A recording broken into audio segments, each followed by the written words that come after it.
Hello guys, अगर आप लोग भी एसएससी जेई की तैयारी कर रहे हैं या फिर करने वाले हैं तो ये सेशन आपके लिए बहुत ज्यादा इंपॉर्टेंट होने वाला है। बिकॉज मैं इसमें आप लोगों को ए टू जेड तैयारी करने की तरकीब सिखाने वाला हूं। अब देखो, इस तैयारी करने की तरकीब तो कुछ नहीं होती अगर इस तरीके से देखा जाए, लेकिन अगर दूसरे पर्सपेक्टिव में देखा जाए तो इसमें बहुत सारी चीजें हैं जो किसी एक एग्जामिनेशन को क्लियर करने के लिए बहुत इंपॉर्टेंट होती है। अब कोई भी आप एग्जामिनेशन हो, अभी मैं एसएससी जेई की बात कर रहा हूं, इसी तरीके से कोई भी एग्जामिनेशन आप लेना और आप ये टेक्निक जरूर लगाना, लोगों को जरूर फायदा होगा।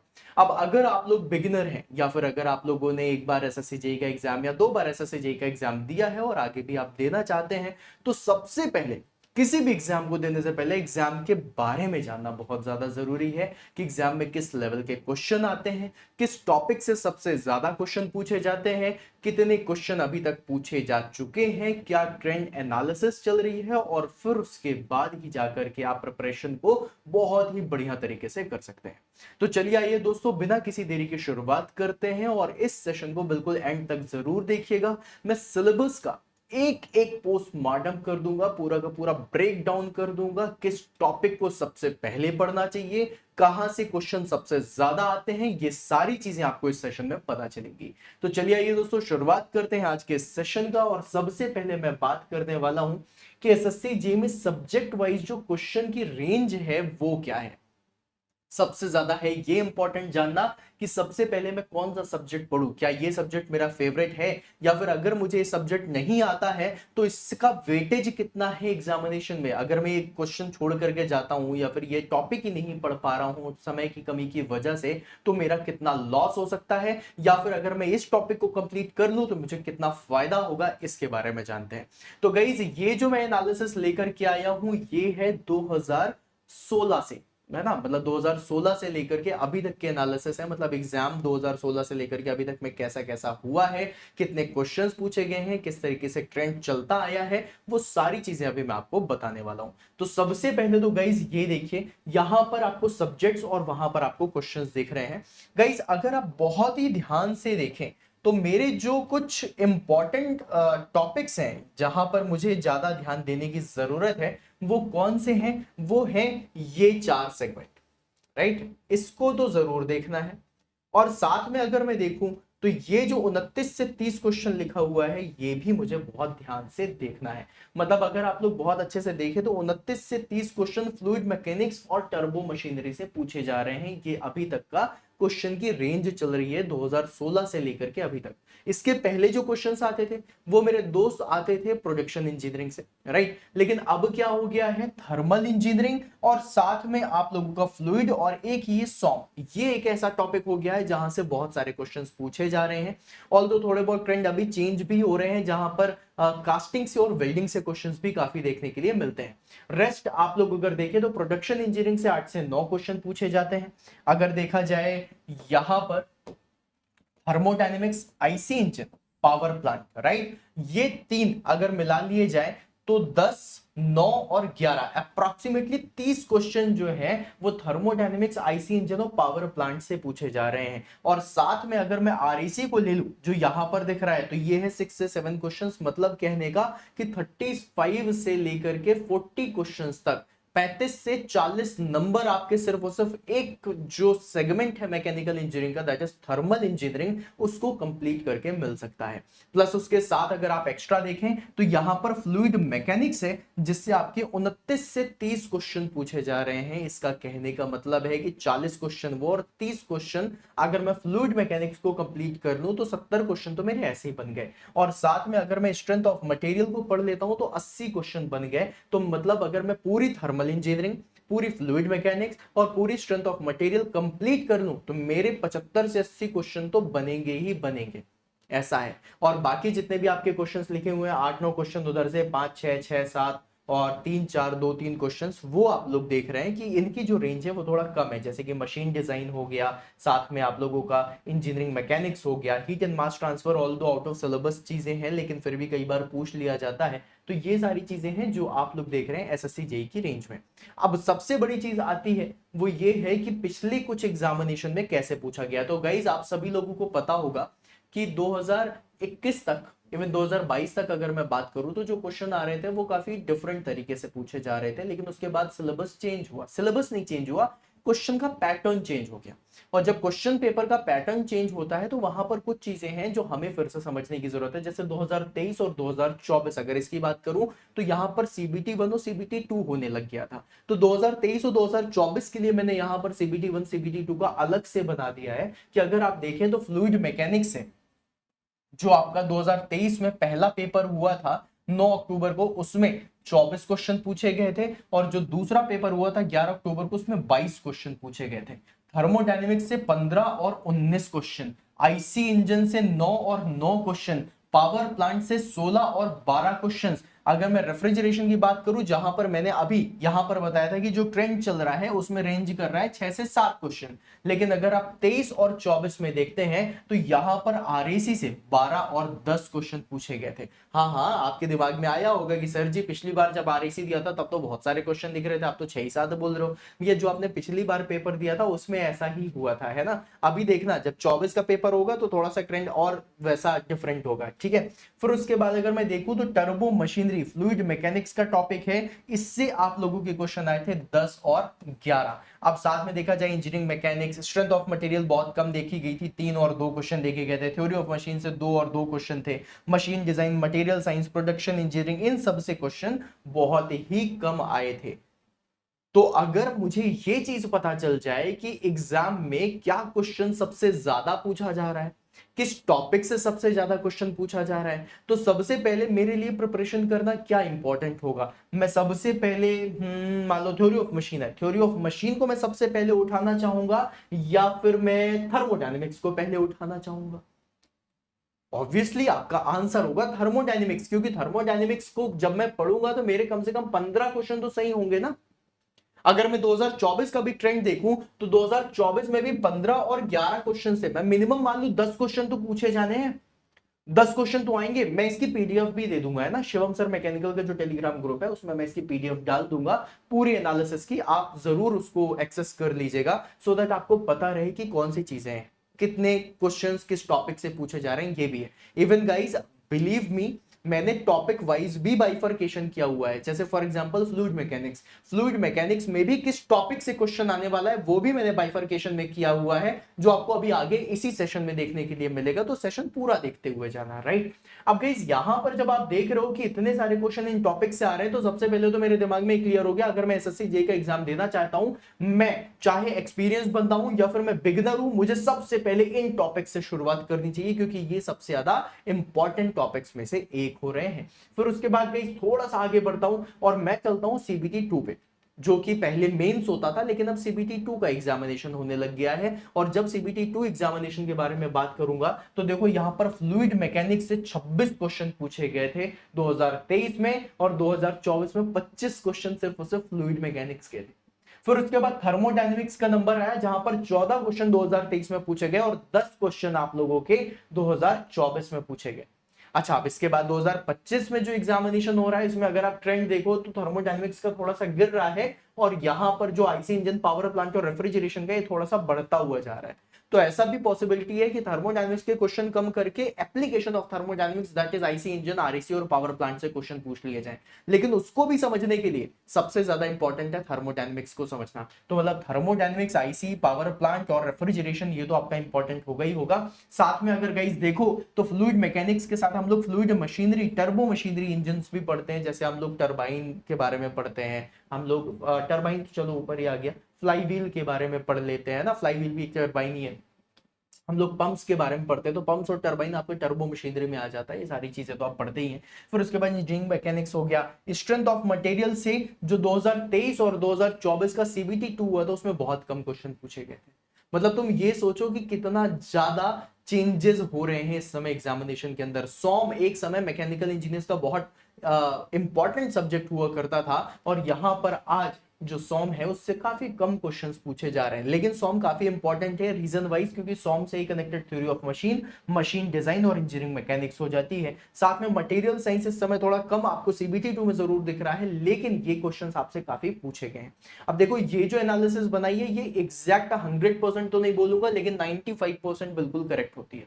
है ना। एनालिसिस में क्या होता है, जो मैंने क्वेश्चंस देखे उसको किया, देखा हाँ ये वाला क्वेश्चन इससे पूछा गया, ये वाला क्वेश्चन इससे पूछा गया, ये वाला क्वेश्चन इससे पूछा गया, दो चार क्वेश्चन ऊपर नीचे, लेकिन तुम्हें बिल्कुल एग्जैक्ट डेटा तुम्हें मैं देने की कोशिश कर रहा हूं। अब देखो थोड़ा सा और आगे बढ़ते हैं और अब हम थोड़ा टॉपिक वाइज चलते हैं कि टॉपिक में क्या पूछा गया है ना। अच्छा उसके पहले मैं आपको बता दूं कि भाई कट ऑफ कितना गया है, सो दैट आप लोगों के दिमाग में ये भी रहे ना कि भाई मैंने एग्जामिनेशन दिया, मुझे पता है कि इस टॉपिक से ज्यादा क्वेश्चन आ रहे हैं, इस टॉपिक से ज्यादा क्वेश्चन आ रहे हैं। अब सबसे पहले मैं देखूं तो सही कट ऑफ कितना जा रहा है, और कट ऑफ में भी अगर मैं सबसे पहले लूं तो मैं अनरिजर्व्ड कैटेगरी जनरल का कट ऑफ लेता हूं।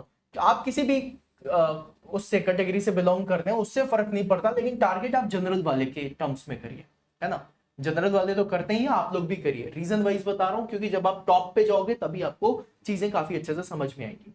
गाइस देखो 2016 से स्टार्ट करें तो ये 115 नंबर का कट ऑफ गया था, फिर 2017 में 117 नंबर, फिर 2018 में बहुत तगड़ा जंप किया है, 152 नंबर का कट ऑफ गया है 200 में, फिर उसके बाद 2019 में 157 नंबर का, फिर उसके बाद 2020 में थोड़ा कट ऑफ गिरा है 141 मार्क्स, और फिर उसके बाद 2023 में 131 मार्क्स और 2024 में 132 मार्क्स। मतलब आप यहां पर चीजों को देख सकते हैं, और ये जो चीजें ये यहां से 18 से लेकर के 20 तक की आप देख सकते हैं।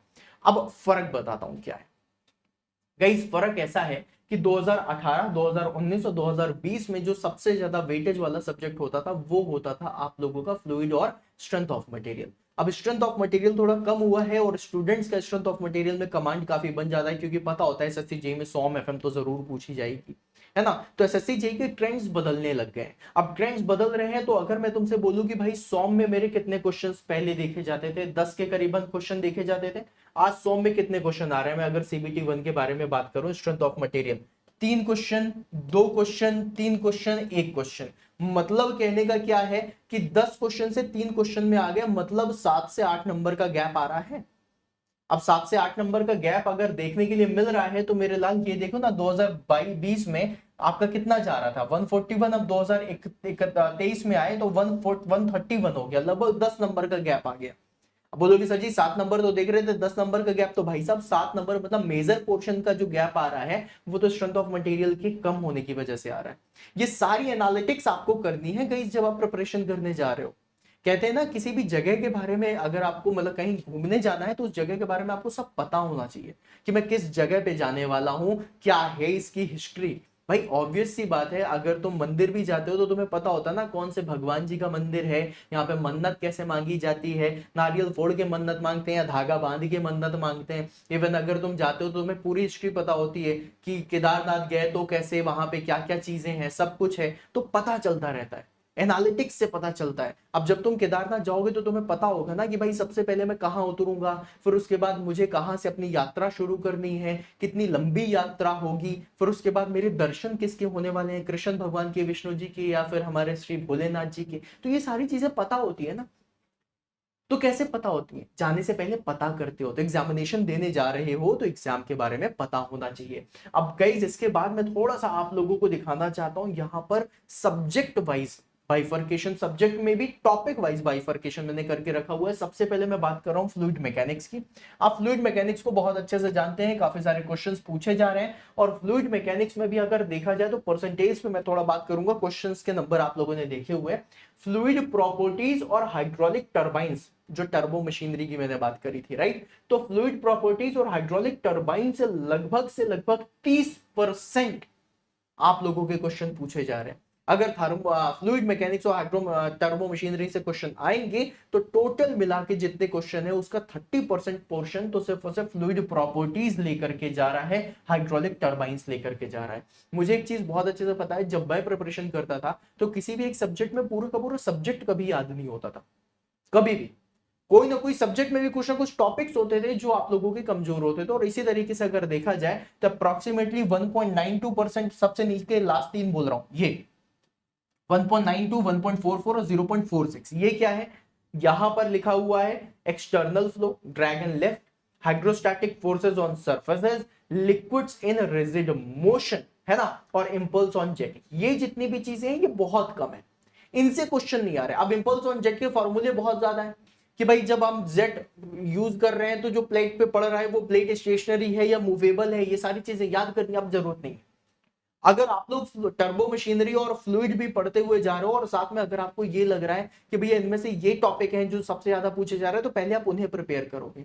इनके ऊपर ध्यान जरूर देना, क्योंकि ये रैंक चेंजिंग में काम आते हैं। क्योंकि बहुत सारे स्टूडेंट्स हैं जो एनालिसिस करके जाते हैं और अगर वो इन टॉपिक्स को नहीं छोड़ रहे हैं तो मतलब वो इनके क्वेश्चंस करेंगे नहीं, और गलती से अगर आपने क्वेश्चन कर दिया तो आपको एक एडवांटेज मिल जाता है। इसलिए मैं कहता हूं कि पूरा पढ़ के जाओ। लेकिन जिनके क्वेश्चंस के जो परसेंटेज हैं, जो ज्यादा है, जिनका वेटेज ज्यादा है, उसको जरूर पढ़ना। अब फ्लूइड मैकेनिक्स के बाद अगर हम लोग आगे बढ़ते हैं तो यहाँ पर है engineering mechanics. Although engineering mechanics में दो तरीके की मैकेनिक्स आप लोगों ने देखी है, एक डायनेमिक्स देखी है, एक स्टैटिक देखी है। देखो स्टैटिक एक ऐसी चीज है जहां पर आप लोग फोर्सेस का यूज इस तरीके से नहीं करते हो, राइट। मतलब फोर्सेस कहने का मतलब क्या है, स्टैटिक्स जब हम लोग बोल देते हैं तो इंजीनियरिंग स्टैटिक्स में ये आ जाता है कि भैया सिर्फ और सिर्फ फोर्सेस हैं, सिर्फ और सिर्फ मोशन है, इनके बारे में हम लोग पढ़ लेते हैं ना। सिर्फ मोशन की क्या स्टडी चल रही है, क्या इसमें फॉर्मूला लग रहा है, नॉर्मल नॉर्मल सी चीजें। लेकिन जब हम डायनेमिक्स में आते हैं तो फोर्सेस भी आ जाते हैं, मोशन भी आ जाता है, मोशन के पीछे का कॉज भी आ जाता है, सब आ जाता है। तो अब जैसे कि फ्रिक्शन है, फ्रिक्शन किस में आता है, स्टैटिक फ्रिक्शन होता है, डायनेमिक फ्रिक्शन होता है। स्टैटिक फ्रिक्शन के क्वेश्चन में 42% 45% का टारगेट ले लो, और 55% का टारगेट तुम ले लो डायनेमिक फ्रिक्शन में। क्या पूछा जाएगा, किस तरीके से पूछा जाएगा, ये तुम्हारे दिमाग में चलना चाहिए। अगर मैं बात करूं यहाँ पर स्ट्रेंथ ऑफ मटेरियल से, तो गाइस देखा जाए जो सिंपल स्ट्रेस स्ट्रेन और इलास्टिक कांस्टेंट होते हैं ना, ई जी के म्यू, ये सारी चीजें हैं ना, इन सब से सबसे ज्यादा क्वेश्चन पूछेंगे। 30% वेटेज लेकर के बैठा हुआ है।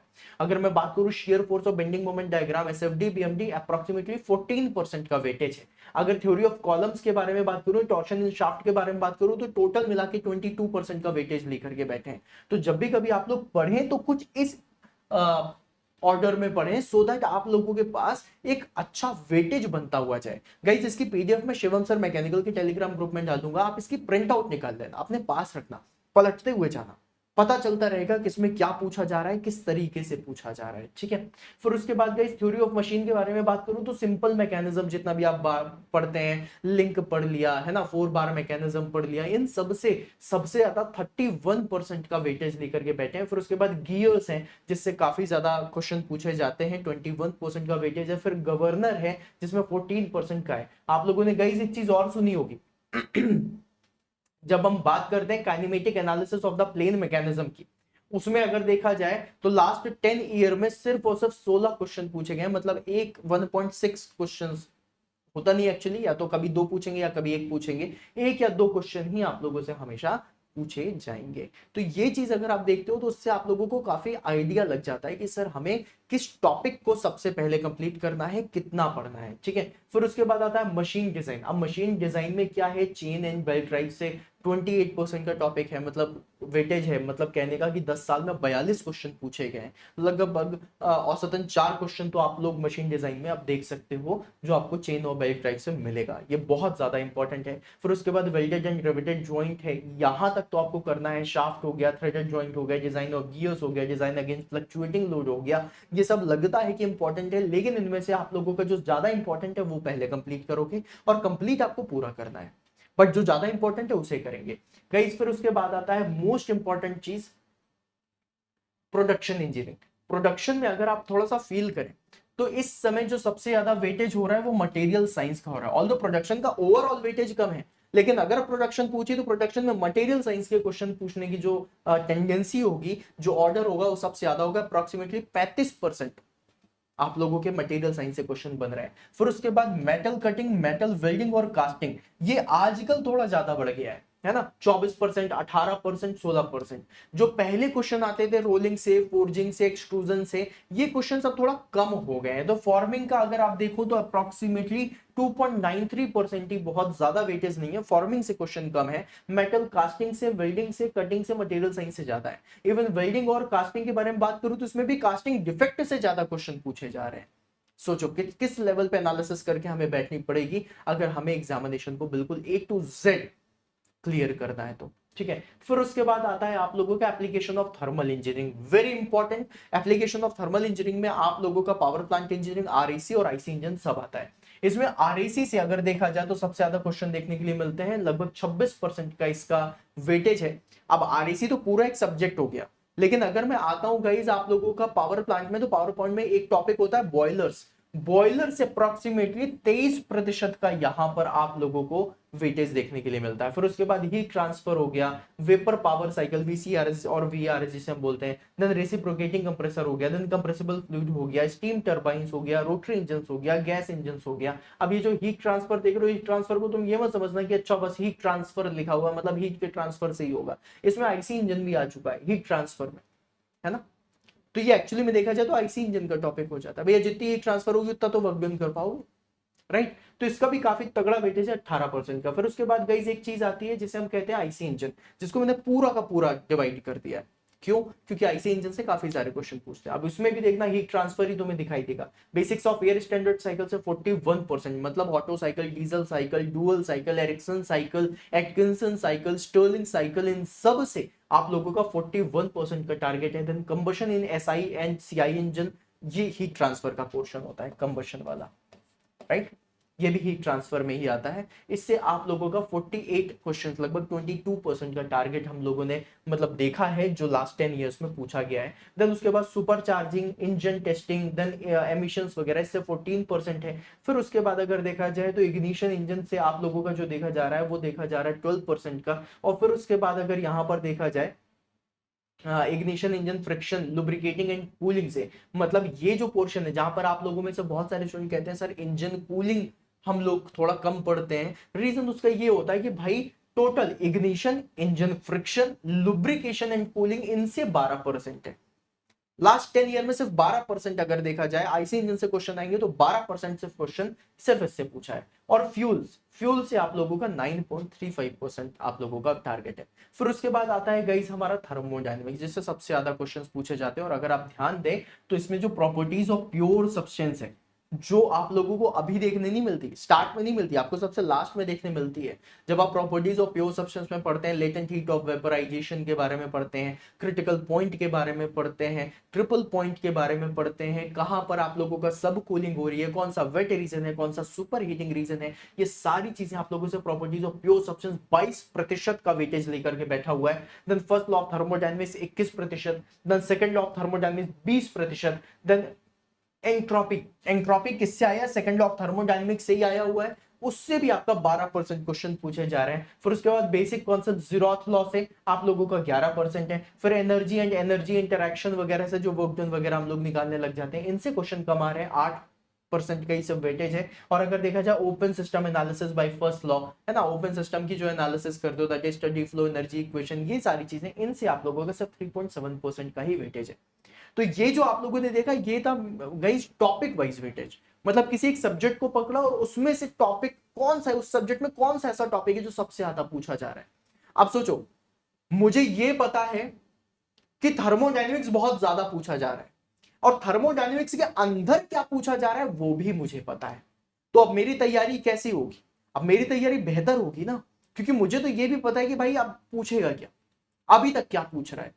और अगर अभी तक पूछ रहा है तो मुझे पता है कि भाई साहब बढ़िया है ना। अगर आप लोगों को गाइस ये पता चल गया कि रोहित शर्मा ने सेंचुरी मार दी है और वो 120 130 रन मार चुका है ना, तो क्या आपके मन में एक इंसाइट आती है कि एक गट फीलिंग आती है कि यार 120 रन तक तो बिल्कुल ताबड़तोड़ खेला है, अब ये रोहित शर्मा मारेगा, अब ये खींच खींच के मारेगा और तगड़ा मारेगा, और तगड़ा मारते मारते आप लोग बोल देते हो कि भैया ये डबल सेंचुरी लगाएगा आज, है ना। तो इसी तरीके से एग्जामिनेशन में होता है। अगर आपको पता है कि इस सब्जेक्ट से इतने क्वेश्चंस पूछे जा रहे हैं और अगर इतने क्वेश्चन पूछे जा रहे हैं तो फिर ये पक्का इसी तरीके का कुछ क्वेश्चन आएगा। अगर चेंज भी करेगा तो हो सकता है ये चेंज करे। अब आप गाइस इसमें थोड़ा सा एक एनालिसिस और करना। अब आप समझना जो बात मैं आपसे बोल रहा हूं, आपका पेपर है, ठीक है, पेपर में बहुत सारे स्टूडेंट कहते हैं पेपर इजी आया था, टफ आया था, मॉडरेट आया था। मुझे मॉडरेट वाला कुछ कॉन्सेप्ट समझ में नहीं आता। या तो मेरे लिए कोई चीज इजी है या फिर कोई चीज मेरे लिए टफ है। अब तुम एक बात बताओ भाई, पास या फेल होता है ना। 33 नंबर के ऊपर आए तो पास है, 33 नंबर के नीचे आए तो फेल है, राइट। चलो 33 नंबर भी पास है, 33 से या 33 के ऊपर है तो पास है और 33 के नीचे आए तो फेल है।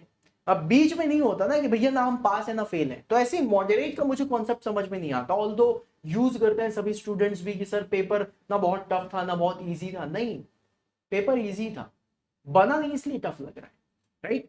अब या तो पेपर इजी आएगा या पेपर टफ आएगा। अब तुम लोग ये भी एनालिसिस कर सकते हो कि अगर पेपर इजी आ रहा है, इसका कहने का मतलब है कि जो इजी इजी टॉपिक्स होंगे वो जरूर पूछे जाएंगे, और अगर पेपर टफ है तो जो कॉन्सेप्चुअल टॉपिक्स हैं वो जरूर पूछे जाएंगे। अब आप लोगों के पास पूरी की पूरी शीट है, पूरी की पूरी पीडीएफ है, जिसमें आपको पता है कि भाई किस सब्जेक्ट से कितने क्वेश्चंस आ रहे हैं। अब अगर आप ये भी एनालिसिस करो कि भैया ये सब्जेक्ट में ये टॉपिक्स हैं जो कॉन्सेप्चुअल है, और इनसे टॉपिक में क्वेश्चंस भी बहुत ज्यादा पूछे जा रहे हैं, मतलब अगर पेपर टफ करना है तो ये जो हाई वेटेज के कॉन्सेप्चुअल टॉपिक्स हैं मुझे ये जल्दी पढ़ने पड़ेंगे। इसमें बहुत बढ़िया कॉन्सेप्ट और बहुत अच्छी क्लैरिटी लेनी पड़ेगी कि अगर पेपर टफ आया तो कॉन्सेप्चुअल टॉपिक्स में जो सबसे ज्यादा वेटेज वाले हैं वो मेरे क्लियर होने चाहिए, सो दैट मैं पेपर में अच्छा परफॉर्म कर सकूं, है ना। पेपर इजी आया तो सबके लिए इजी होगा। अब यहां पर याद रखना, जब पेपर इजी आता है ना तो आपका जो कट ऑफ है वो हमेशा बढ़ जाता है, और जब पेपर टफ आता है तो यहां पर कट ऑफ घट जाता है।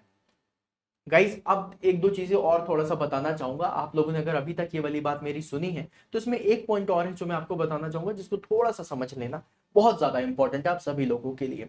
गाइज अभी 2025 में मैंने आरआरबी एएलपी का एग्जामिनेशन देखा, और साथ में मैंने आरआरबी जेई का एग्जामिनेशन देखा, मतलब पेपर देखा। जब मैंने पेपर देखा तो मुझे ये चीज समझ में आई कि रेलवेज ने एक ट्विस्ट किया है, और रेलवेज ने पीवाईक्यूज नहीं उठाए। रेलवेज ने टॉपिक तो अच्छे उठाए, लेकिन साथ में इन्होंने प्रीवियस ईयर के रिपीटेड क्वेश्चन नहीं पूछे, और इन्होंने टॉपिक से नए क्वेश्चंस बना के पूछे। ऑल्दो क्वेश्चन टफ नहीं थे, क्वेश्चन थे इजी। अगर आपको कॉन्सेप्चुअल नॉलेज है तो आप लोगों के लिए क्वेश्चन इजी है, और अगर कॉन्सेप्चुअल नॉलेज नहीं है तो फिर वो क्वेश्चन टफ हो सकता है, क्योंकि टॉपिक सेम थे, टॉपिक हाई वेटेज वाले थे। आप लोगों के पास अगर आंसर की हो तो आप जरूर चेक करना, आपको पता चलेगा, है ना। अब गाइस जब टॉपिक में हम बात करते हैं कि भैया क्या पढ़ें, अब हमें ये तो पता चल गया कि भैया फर्स्ट लॉ ऑफ थर्मोडायनेमिक्स से 21% का है, या फिर प्रॉपर्टीज ऑफ प्योर सब्सटेंस से पढ़ना है, तो पढ़ें क्या क्या, क्योंकि हमें एक टारगेट लेके चलना पड़ेगा ना। अब हम दुनिया जान की तो सारी चीजें पढ़ नहीं सकते। पता चला थर्मोडायनेमिक्स आती है बहुत ज्यादा तो हम सेंजल एंड बोल्स लगाने लग गए, हम पी के नागपुरी पढ़ने लग गए। इतना समय है नहीं, और समय नहीं है इसलिए ये सारे एनालिसिस करके मैं आपको दे रहा हूं, सो दैट आप लोग फिर एक सही डायरेक्शन में आगे बढ़ सको, है ना। तो अब गाइस अब क्या क्या पढ़ा जाए, तो देखो इसमें दो चीजें आपको सबसे पहले बता दूं। ये है हमारा सिलेबस, ठीक है। ये सिलेबस वो सिलेबस है जो एसएससी ऑफिशियली आपको बताता है। लेकिन गाइस यहां पर एक चीज और जानना है कि कुछ टॉपिक्स हैं, कुछ टॉपिक्स हैं जो इंक्लूडेड नहीं है, नॉट इंक्लूडेड। अगर आप लोगों में से कुछ ऐसे स्टूडेंट हैं जिन्होंने पहले एग्जामिनेशन दिया है तो आपको पता होगा कि कुछ ऐसे टॉपिक्स होते हैं जो इंक्लूडेड नहीं होते हैं, बट स्टिल क्वेश्चंस जो होते हैं वो पूछे जाते हैं, राइट, हैज बीन आस्क्ड। इस केस में गाइज मैं हमेशा आप लोगों को सजेस्ट करता हूं कि पीवाईक्यू जरूर लगाओ, सो दैट आपको पता हो कि भाई कुछ टॉपिक्स ऐसे हैं जिनसे आप लोगों का सिलेबस में तो नहीं दिया लेकिन क्वेश्चन जरूर पूछे जा रहे हैं, तो वो टॉपिक भी पढ़ के जाना है। जब मैं तैयारी करवाता हूं एसएससी जेईई की तो मैं सारी चीजें पढ़ाता हूं। जिन टॉपिक्स का भी मैंने पूरी एनालिसिस करी हुई है कि कौन कौन से टॉपिक्स हैं जो नहीं पूछे जा, मतलब नहीं गिवन है लेकिन पूछे जरूर जाते हैं, है ना, वो भी मैं आप लोगों को बताता हुआ जाऊंगा। अब देखो सिलेबस पे चलते हैं, तो सबसे पहले मैं आप लोगों को सिलेबस दिखाने वाला हूं कि इसमें क्या क्या चीजें पूछी जाती है, राइट। तो ये जो सिलेबस है, ये जो आप इधर से लेकर के इधर तक का देख रहे हो, ये सिलेबस है सीबीटी 1 का। किसका सिलेबस है? सीबीटी 1 का, राइट। सीबीटी 1 पहला पेपर जो होता है आप सभी लोगों का, जिसमें 100 क्वेश्चन नॉन टेक के होते हैं और 100 क्वेश्चन टेक्निकल होते हैं, है ना, जिसमें रीजनिंग भी पूछी जाती है, जीके जीएस भी पूछी जाती है, और 100 टेक्निकल क्वेश्चन होते हैं। ये इसका सिलेबस है। इस सिलेबस को लेना सीबीटी 1 का और ऐसे काट देना, ठीक है। ये गिवन सिलेबस है। अब बोलो सर जी क्या कर रहे हो, मतलब मुंह पे बेइज्जती हो रही है इसकी, क्या कर रहे हो सर, काट दिए आप सिलेबस? हाँ मेरे लाल काट दो। मैं इसके बेसिस में कभी आपको ना आगे बढ़ने की सलाह दूंगा और ना ही कभी मैं अपने स्टूडेंट्स को इससे आगे बढ़ने देता हूं। रीजन बताता हूं क्यों। क्योंकि ये जो सिलेबस है ये इसमें कुछ नहीं है, इसमें सिर्फ और सिर्फ सब्जेक्ट के नाम लिखे हैं। Theory of machine, machine design, IC engineer, standard cycle, ये सब लिखा हुआ है। सिलेबस देखना है तो गाइस आप चलेंगे सीबीटी 2 के सिलेबस में, जो मेंस के एग्जाम का सिलेबस है। वो बाइफरकेटेड सिलेबस है और उसमें काफी कुछ दिया हुआ है और उसी के ही बेसिस में सीबीटी 1 में क्वेश्चन पूछे जाते हैं। देखिए ये है सीबीटी 2 का। सबसे पहले सीबीटी 2 के सिलेबस में थ्योरी ऑफ मशीन और मशीन डिजाइन में देखा जाए तो concept of simple machine, 4 bar linkage, link motion, fly wheels, fluctuation of energy, power transmission by belt and V belt and flat belts, clutches, plate and conical clutch, gear, types of gears दिया हुआ है, profile, gear ratio calculation, governors दिया हुआ है, riveted joint, camps दिया हुआ है, बीयरिंग्स दिया हुआ है, फ्रिक्शन इन कॉलर एंड पाइवोट्स दिया हुआ है। हाँ, अगला अगला जो तुम देखोगे तो इंजीनियरिंग मैकेनिक्स आ जाएगा आप लोगों का। इसमें थ्योरी ऑफ मशीन में सिर्फ इतना दिया हुआ है, राइट, सिर्फ इतना दिया हुआ है, इतना सिलेबस। लेकिन क्या आपको लगता है कि सिर्फ इसी से ही चीजें आ रही हैं? हाँ, मोस्ट इंपॉर्टेंट जो मैक्सिमम वेटेज वाला है वो सब दे दिया है, लेकिन कुछ चीजें हैं जो रह जाती है। वो आप लोगों को जब मैं थ्योरी ऑफ मशीन पढ़ाऊंगा तब आपको समझ में आएगा। अब गाइस यहां पर अगर आप थोड़ा सा इसको बहुत ध्यान से देखें तो गाइस यहां पर कुछ चीजें हैं जो मिसिंग है ना, कुछ चीजें हैं जो मिसिंग है। बताऊं क्या क्या मिसिंग है? देखो मेरे लाल, यहां पर पावर ट्रांसमिशन के बारे में बता दिया, राइट, ये बता दिया। एक टॉपिक ये फ्लाई व्हील बता दिया, ठीक है। 4 बार लिंकेज का मैकेनिज्म बता दिया, यहां पर गियर्स बता दिया, गियर्स के बाद इन्होंने यहां पर गवर्नर के बारे में बता दिया, फ्रिक्शन, कॉलर एंड पाइवोट्स दिया हुआ है, ठीक है ना। अब देखना, जब मैं तुम्हें यहां पर थ्योरी ऑफ मशीन में लेके जाऊंगा, ये theory of machine, theory of machine में गाइस अगर आप देखें तो क्या आप लोगों को यहां पर बैलेंसिंग दिखी? क्या आप लोगों को वाइब्रेशन दिखाई दिया? भाई साहब इसमें भी 9 क्वेश्चन पिछले 10 साल में पूछे गए, यहाँ पे 8 क्वेश्चन पिछले 10 साल में पूछे गए हैं। क्या आप लोगों को कैम डिजाइन दिखाई दी? नहीं, कैम्स बस लिखा हुआ, 8 क्वेश्चन इससे पूछे गए हैं, राइट। आप लोगों ने गाइस जितनी भी चीजें देखी हैं उसमें से कुछ चीजें हैं जो बिल्कुल सही लिखी हुई है, जैसे simple mechanism, gears, governors, fly wheel, ये सब दिया हुआ है, लेकिन कुछ टॉपिक्स हैं जो मिसिंग है। फ्रिक्शन दिया है और फ्रिक्शन से 2 क्वेश्चन पूछे, लेकिन इन्होंने कैम्स उसमें पाइवोट्स वगैरह में, कॉलर और पाइवोट्स में दे दिया, टोटल फ्रिक्शन की वैल्यू को नहीं दिया, उन्होंने इंजीनियरिंग मैकेनिक्स में दिया है। तो इस तरीके से कुछ टॉपिक्स हैं जो ये लोग लिखे नहीं है लेकिन इनसे क्वेश्चन जरूर पूछते हैं, ठीक है। अब इंजीनियरिंग मैकेनिक्स में आते हैं तो equilibrium forces, laws of motion, friction, then concept of stress and strain, elastic limits. अब ये जो आप लोगों ने देखा ये किसका है? ये आप लोगों का इंजीनियरिंग मैकेनिक्स और स्ट्रेंथ ऑफ मटेरियल का सिलेबस, राइट।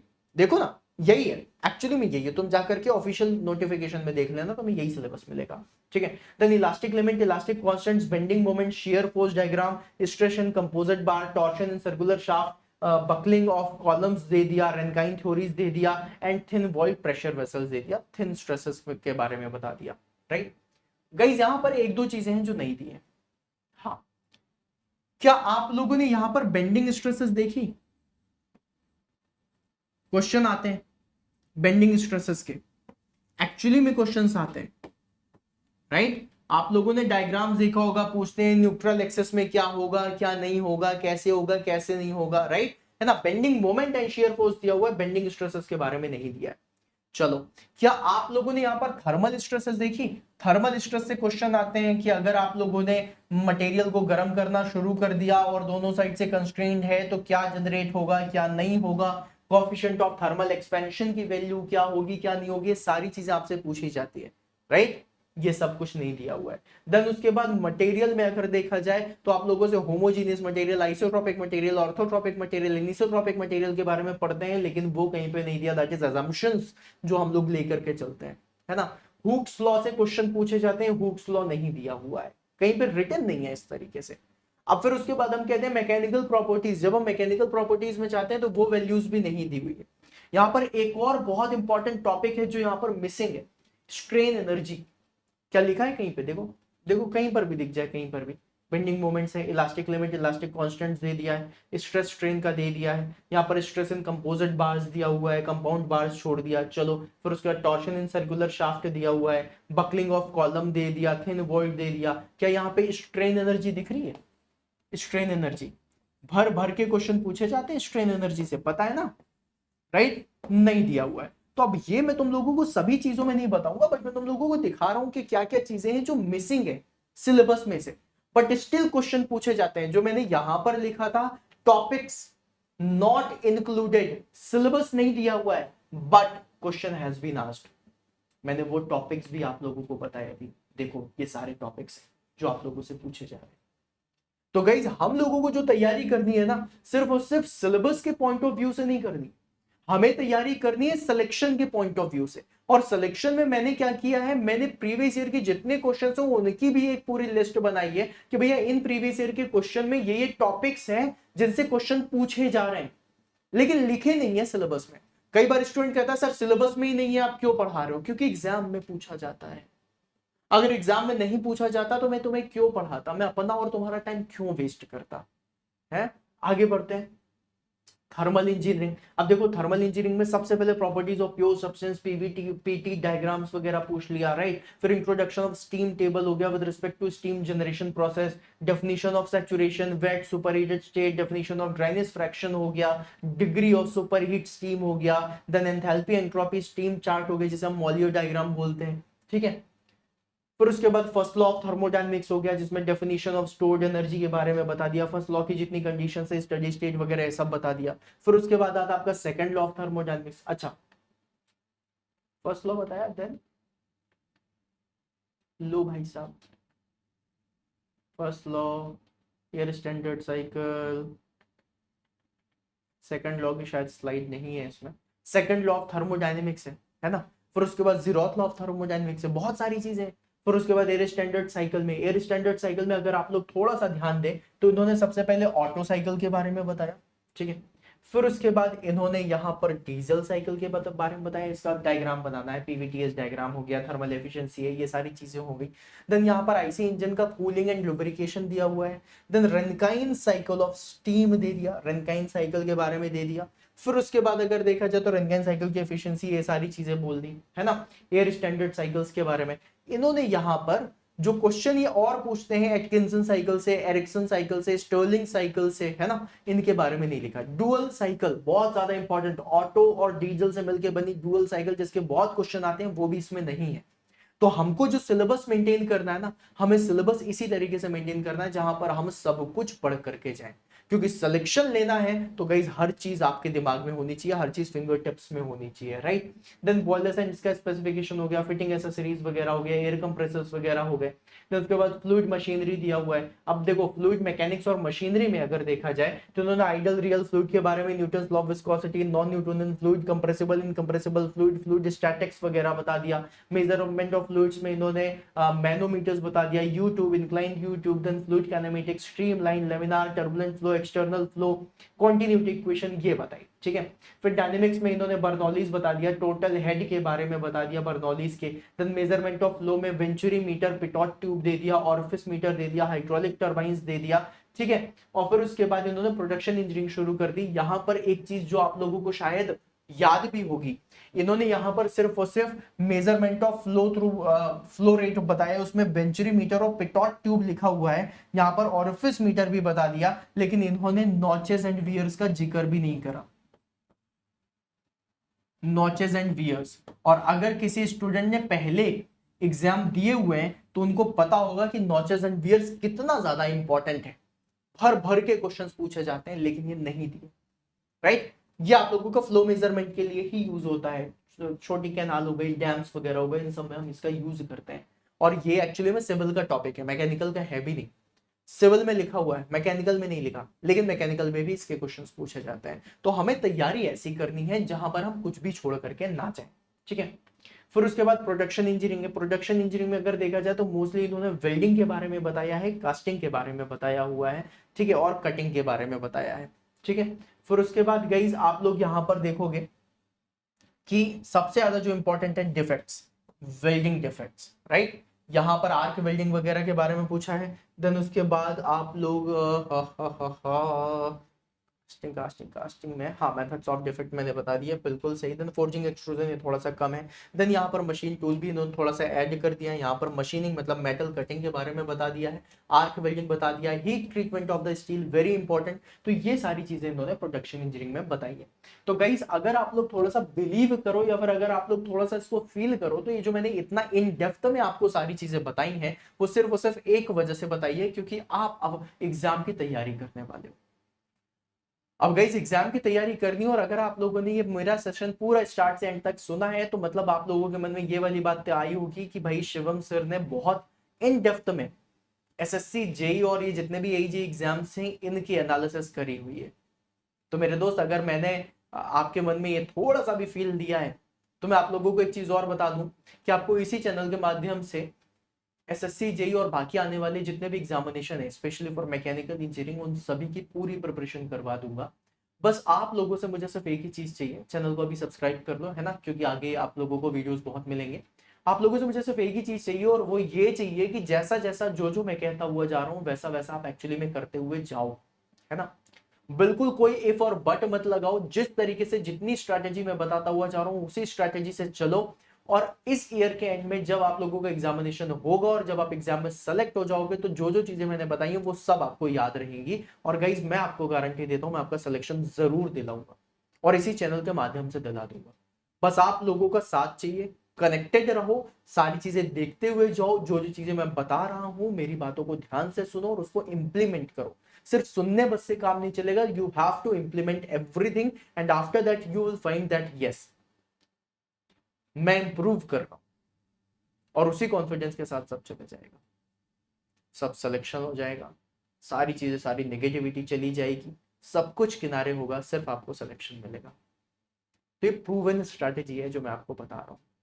तो इसी के साथ आज का सेशन यही एंड करते हैं। अगर आपको सेशन अच्छा लगा हो तो जरूर से जरूर सेशन को लाइक करिएगा, सेशन के एंड में कमेंट जरूर करिएगा कि आपको सेशन कैसा लगा। और इसी तरीके से एग्जाम के बाइफर्केशन पे या फिर किसी भी एग्जाम की आप तैयारी कर रहे हो और आप चाहते हो कि मैं A to Z उस एग्जाम के बारे में आपको बताऊं सो दैट आप लोगों के लिए थोड़ा इजी हो जाए, तो आप मुझे कमेंट बॉक्स में जरूर बताना कि मैं और अगले सेशंस में क्या क्या और आप लोगों के लिए लेकर के आऊं, और मैं वैसे ही आप लोगों के लिए सेशन बनाऊंगा। साथ में अगर सेशन अच्छा लगा हो तो दोस्तों के साथ जरूर शेयर करना। इसकी पीडीएफ मैं शिवम सर मैकेनिकल के टेलीग्राम ग्रुप में डाल दूंगा, वहां से आप लोग जरूर से जरूर पीडीएफ डाउनलोड कर लीजिएगा, इसको प्रिंट आउट निकलवा लीजिएगा और आप लोग इसी तरीके से तैयारी करिए, आप देखिएगा आपका सिलेक्शन जरूर होगा। मिलते हैं फिर अपन नेक्स्ट सेशन में, तब तक के लिए बाय बाय।